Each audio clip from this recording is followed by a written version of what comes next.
Hola, buenas tardes. Hoy es 26 de noviembre del 2025 y leeré 12 reglas para vivir de Jordan B. Peterson.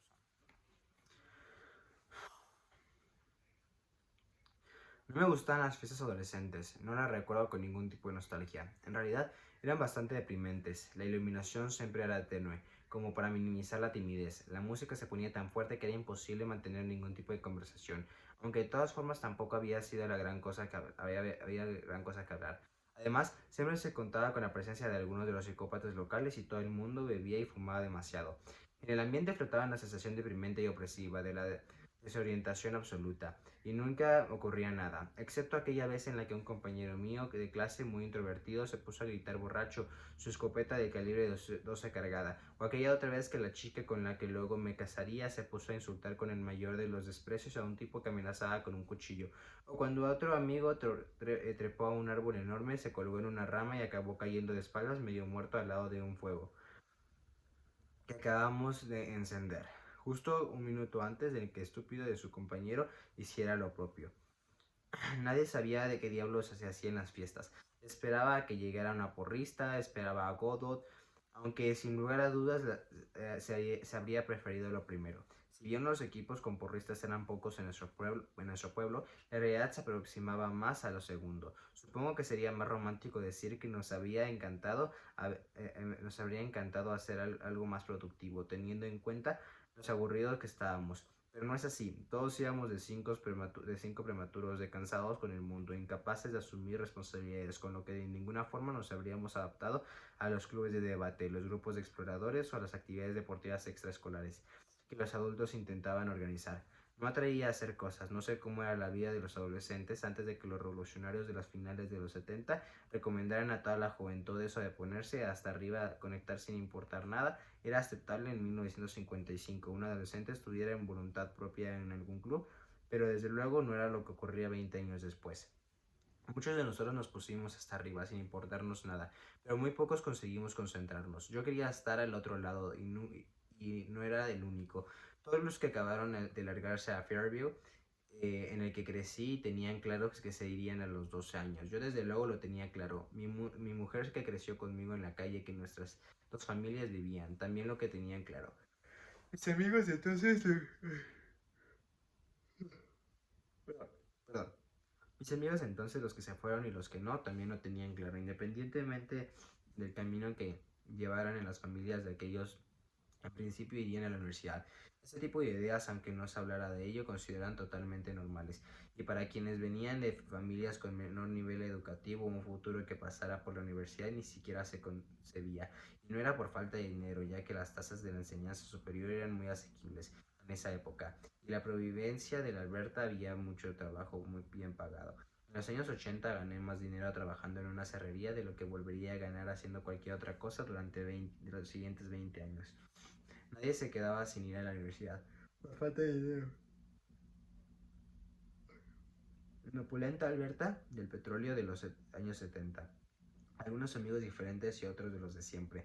Cuando entré al bachillerato, todos los de los de mi primera pandilla ya habían abandonado los estudios, así que hice nuevos amigos que venían internos de Fairview.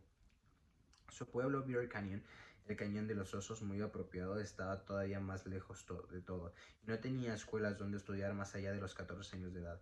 Era un dúo ambicioso, ¿sí? Con, al menos en comparación con nosotros, sinceros y responsables, pero también divertidos y muy graciosos. Cuando me fui del pueblo para entrar a la universidad en el grande Prairie Regional College, a unos 50 kilómetros de distancia, uno de ellos se convirtió en mi compañero de habitación, mientras que el otro se marchó a un lugar diferente para seguir con sus estudios. Ambos apuntaban lejos y sus decisiones en ese sentido reforzaban las mías. Cuando empecé la universidad estaba muy contento. Encontré otro grupo más nutrido de compañeros con mis mismos intereses, en el que también entró un amigo, Beer Canyon. A todos los apasionados de la literatura y la filosofía dirigíamos el consejo estudiantil por primera vez en su historia. Generó ganancias gracias a los bailes que organizábamos. ¿Cómo puedes perder dinero vendiéndole cerveza a los universitarios? Lanzamos un periódico y conocíamos a nuestros profesores de ciencias políticas, biología y literatura en los pequeños seminarios que caracterizaban nuestro primer año de estudios. Los docentes agradecían nuestro entusiasmo y enseñaban con esmero. Estábamos construyendo una vida mejor. Así que desprendí de una gran parte de mi pasado en los pueblos de todo el mundo. Sabe quién eres. Así que vas arrastrando los años a tus espaldas, como un perro que corre tras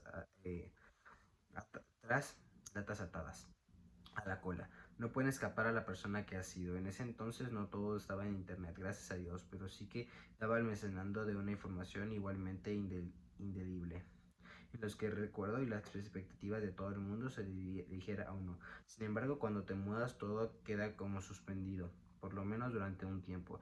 Es una situación estresante, pero en el caos surgen nuevas posibilidades. Nadie te puede juzgar con sus viejos prejuicios, sin siquiera tú mismo. Es como si se te sacudiera tan fuerte que te hicieran descarrillar y tuvieras que construir una nueva vida mejor junto a personas que quieren llegar a un lugar mejor. A mí me parecía que se trataba simplemente de una progresión natural y que cualquier persona que se mudaba pasaba por la misma experiencia, reconociendo como un fénix que no siempre pasa ahí. Pasa así. Una vez cuando tenía 15 años fui con Chris y otro amigo, Carl, a Edmond, una ciudad de 600.000 habitantes. Carl nunca había estado en una ciudad, algo que resulta nada extraño. El viaje ida y vuelta entre Fairview y Edmonton era de casi 1.300 kilómetros, una distancia que yo había cubierto en muchas ocasiones, unas veces con mis padres y otras sin ellos. Me gustaba el anonimato en la ciudad permitía y me gustaban los nuevos comienzos. Me gustaba escapar de la claustrofobia y deprimente cultura adolescente en mi pueblo.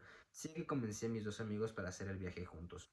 Pero su experiencia fue totalmente distinta. En cuanto llegamos, Chris y Carr querían comprar hierba, así que dirigíamos a las zonas de Edmond que eran exactamente iguales que lo peor de Fairview. Allí encontramos exactamente los mismos traficantes furtivos callejeros y luego nos pasábamos todo el fin de semana bebiendo en el hotel. Aunque recorrimos una larga distancia, no habíamos ido a ninguna parte. Unos años más tarde pude ver un ejemplo todavía más atroz. Me había mudado a Edmond para terminar la carrera. Alquilé un departamento con mi hermana y estaba estudiando enfermería. Y como yo era de las personas que les gustaba salir con su burbuja, muchos años después ella plantaría fresa en Noruega, organizando safaris en África. Llevaría camiones de contrabando a través de desiertos del Sahara bajo la amenaza de Taurek y cuidaría a sus bebés gorilas huérfanos en Congo. Vivíamos bien en un departamento acogedor, en un bloque nuevo de dominaba todo Valle de Ríos de Saskatchewan norte y tenía en el fondo de una vista de todo el centro de la ciudad. En un momento de entusiasmo me compré un flamante piano de pared. Vaya, departamento estaba muy bien. Me entré entonces por terceras personas de Ed, el primo más joven de Chris. Se había mudado de la ciudad y me quedé gratamente sorprendido. Un día me llamó y lo invité a casa, porque quería ver qué tal iba. Esperaba que estuviera desarrollado por parte del potencial que había visto en él, pero no fue así. Él pareció más viejo y calvo, encorvado al aire de joven adulto, al que no le va todo bien. Era mucho más marcado que el de joven. Con posibilidades. Sus ojos, perdón. Sus ojos enrojecidos y entrecerrados lo delataban como un drogadicto empedernido. Ed había conseguido un trabajo de medio tiempo, podando el pasto y a veces haciendo trabajos algo de jardinería. No habría estado mal para ir a para el universitario o para alguien que no tiene otras posibilidades, pero que resultaba un despropósito para una persona inteligente. Vine acompañado de un amigo y de hecho recuerdo sobre todo a su amigo. Estaba drogado, muy drogado, pacheco hasta los huesos. Su cabeza y nuestro apartamento, tan pulcro y civilizado, no parecían proceder del mismo universo. Mi hermana estaba en casa y conocía a Ed. No era la primera vez que veía a alguien que en ese estado, pero de todos modos a mí no me hacía gracia que Ed hubiera traído a un tipo así. Ed se sentó y su amigo también, aunque no estaba claro si se daba cuenta de nada. Era bastante trágico, tragicómico. Y Ed, aunque estaba muy pacheco, no podía dejar de sentir vergüenza. Mientras bebíamos una cerveza, el amigo de Ed miraba hacia arriba. Mis partículas están desperdigadas por todo el techo. Consiguió decir, nunca se han pronunciado palabras más ciertas. Me llevé a Ed en un lado y le dije educadamente que tenía que irse. Le dije que no tendrá que haberse presentado con el inútil de su amigo. Él asintió y lo entendió perfectamente, lo que empeoraba más las cosas. Su primo mayor Chris me escribía mucho más adelante al respecto de todo esto. Es algo, eh, es algo que incluí en mi primer libro. Tenía amigos, me contaba antes, cualquier persona de lo suficiente desprecio por sí misma para poder perdonarme el que yo sentía por mí.